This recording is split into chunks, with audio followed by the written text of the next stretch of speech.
This excerpt from the public television program, The Piano Guy, is brought to you by the National Piano Foundation. I found my thrill on Blueberry Hill.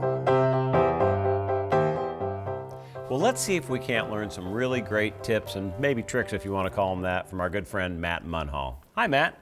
How you doing, Scott? I am doing very well, and I am interested in finding out from you how to go about turning Blueberry Hill from kind of a just single chord, single melody line, lead sheet interpretation into what we all are used to hearing on the record.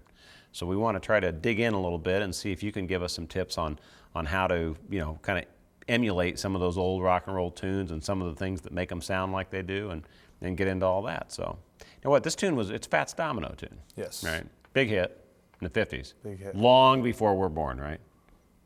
Yeah, close to long before I was born. Probably long before you were born, but yeah, in that case, these are so identifiable, I think, with the hit record, as opposed to some standards that have been recorded 90 times in 90 different styles. Tunes like this are pretty much what they are. This is what's on the jukebox. Yeah, and you got to kind of imitate it. If you don't have to, but I'm assuming that's why you'd want to be playing this. You know. So having said that, let's dig into this. And why don't you? I'll just kind of open the door for you to step through. Okay. How you would start going through, because the chords in these tunes are really simple. They're like blues tunes. There's 2 or 3 chords in them, and so it's no challenge that way when you're reading the lead sheet. The challenge becomes, well, how do I interpret this to make it applicable for that style? Right. So off you go. What do we do on this one? Well, you start out the song in the intro. It's in the key of C, but the intro's on a C chord, and then it goes to your 4 chord as the first chord, sort of when it kicks in. All right.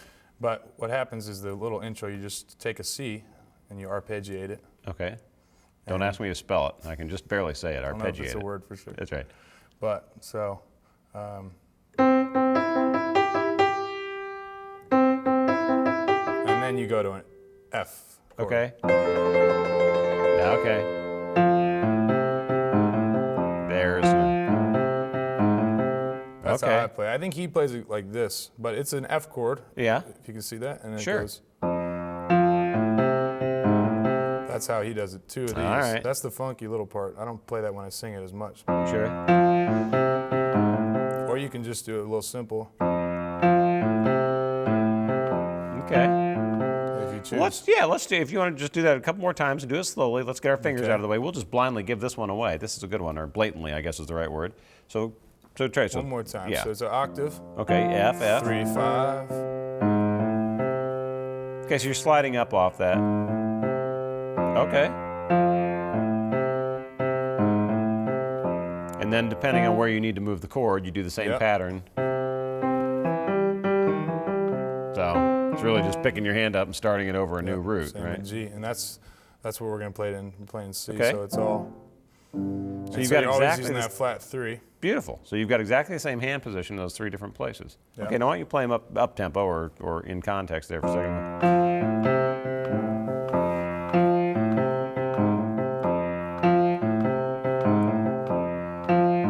The hard part is switching. Yeah, jumping, right?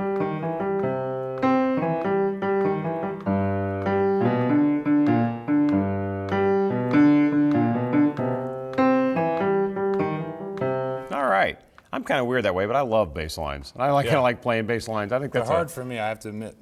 I'm so focused on singing and playing the right hand that Sure. I sometimes just leave the bass. Well, it's a struggle from this standpoint, like Yeah. crazy. And I think the only way you get through that from an old drummer's standpoint is to slow down. And I don't mean kind of slow down. I mean insanely slow down until you get it to a point that you've done it. And it's just it's a physical thing. That the fun thing about those are once you've trudged through that, it doesn't get progressively easier. It's like I can't, and then all at once I can do it. Yeah. It's just the way those things work. Those physical, Yeah. hand separation or hand independence things go. So, okay, well, if that's the left hand line, I know that I'm thinking through this tune. You're hearing this triplet thing happening, or this 12/8 feel, if you want to call that. Exactly. So tell us about that. So you're just basically taking the chord, and you can play it whatever voicing you think sounds proper. If you feel it's easy to start out root position, Okay. and you play it just. So let's slow that Okay. down. Sorry. Sure. No, it's fine.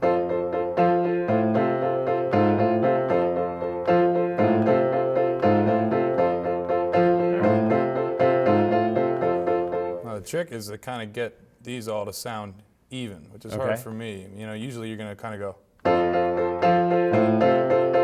Oh, sure. Which is fine, but really the way Fats Domino plays is that real light. Okay. You know what I mean? Just like this. It's almost like he's using it like a rhythm instrument. Yeah, it's just staying constant. You know what I mean?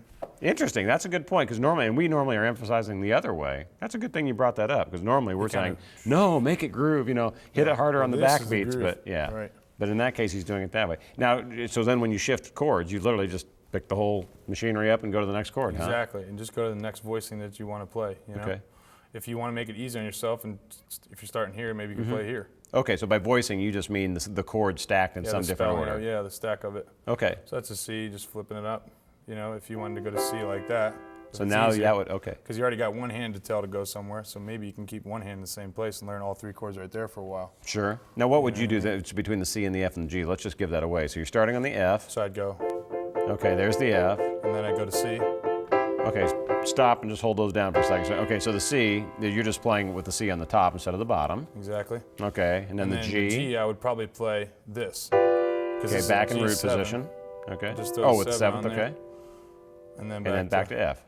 Yeah. So just moving between those simply is, do that for me a couple times. So we got F, C, G7, back to the F. Okay. That's pretty nice, you know, lack of movement there, which ought to make that easier. Okay. So we'll put that together with that bass line, and that pretty much is the accompaniment to the tune. Pretty much. Okay, now let's confuse the issue a little bit. That's if you're going to sing along with it, right? Sure. Because you're not having to worry about the melody. How do you stick a melody in the middle of all that if you don't want to sing it and you want to play it? Well, you got to play the bass line. I thought you were going to say ask a friend to come over. Same way, yeah. Have Scott come over and do it for you. You have to play the bass, obviously, the way you're playing it before. Okay. Or maybe a simplified version until you can get that way. Sure. And then you're going to be playing, just read the melody straight up. Okay. You know, what is it?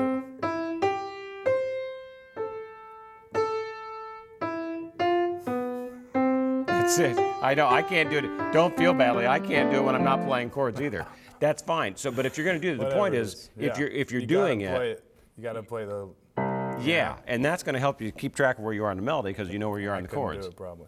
Yeah, I can't. Seriously, I'm glad that happens to other people because I cannot play melodies by themselves. We laugh about that on the show all the time. I have to know where I am in the chords. Now, after you've done that, though, the minute the chord gets done, where do you accomplish that 12/8 feel? When there's no melody. When there's no melody, jump up and throw into the triplets. Throw in the triplets in. So you're really just trying to accomplish both things with the same Or you could play. hand. I guess you could play.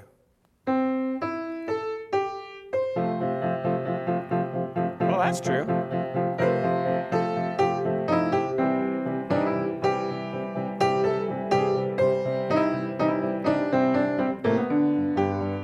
Okay. Something like that. Then. That's maybe a starting step to get up there.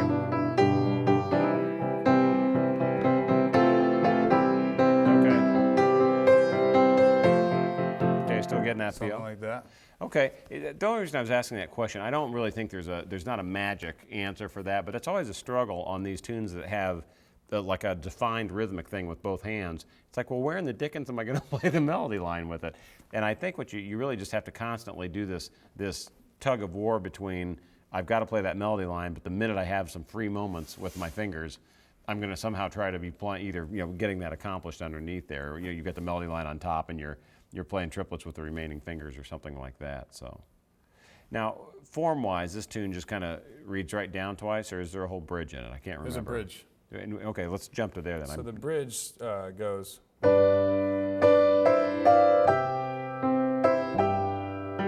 Oh right, I'm sorry.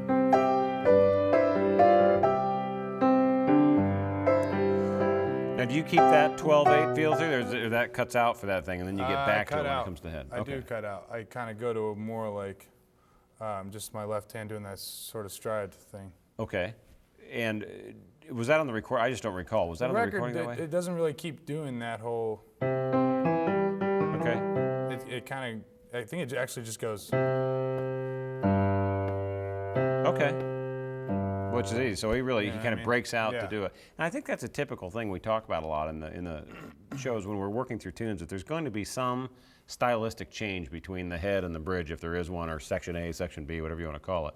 The only reason I bring it up is I think for people watching the show, when you're thinking about working through a tune from a lead sheet, you're not going to see that stylistic change on the lead sheet. Right. You need to be thinking through, what Yep. am I going to do different That's a from good here to point. here, so that you have some sense of what it is that's going to make the tune interesting. Otherwise, you can just get yourself kind of stuck in this monotonous thing going all the way through the tune. So, Yeah. all right. Well, listen, now you're going to sing this one, not play it solo Yes. style, right? All right. Fats. I'll call you Slim. All right. Slim Munhall does. Let's go ahead and hear this tune, and we'll pay attention to the left-hand part. And even if you're leaving a few things out, the whole idea is that feel of do-do, do-ba-do-do, that old rock feel. Yep. And then the 12/8 feel, playing triplets with your right hand. Yep. Okay.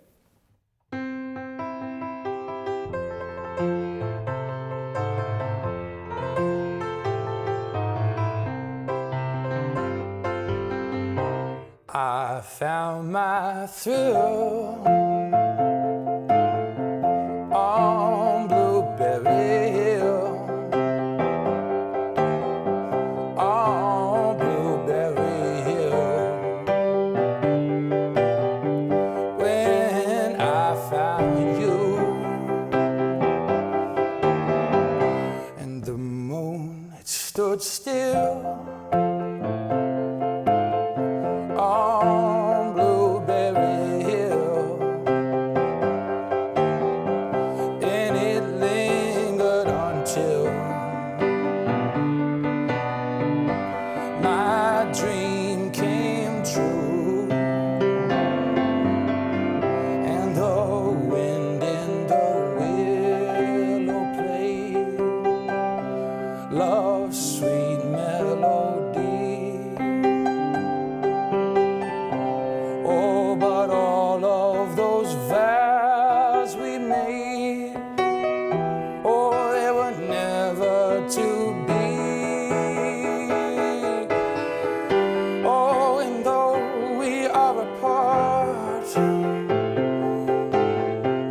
you are a part of me still.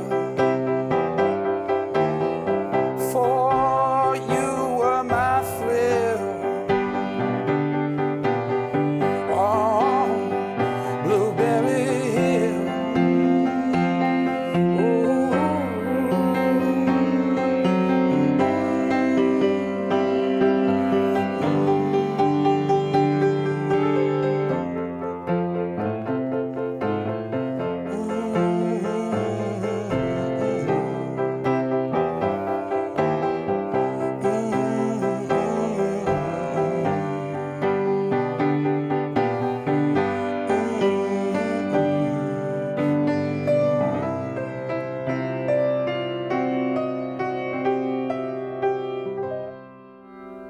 Yeah. All right, Matt. Thanks. Thank you. I appreciate it. This excerpt from the public television program, The Piano Guy, has been brought to you by the National Piano Foundation, serving people who love music since 1966. Whether you're young or just young at heart, there's never been a better time to learn to play piano.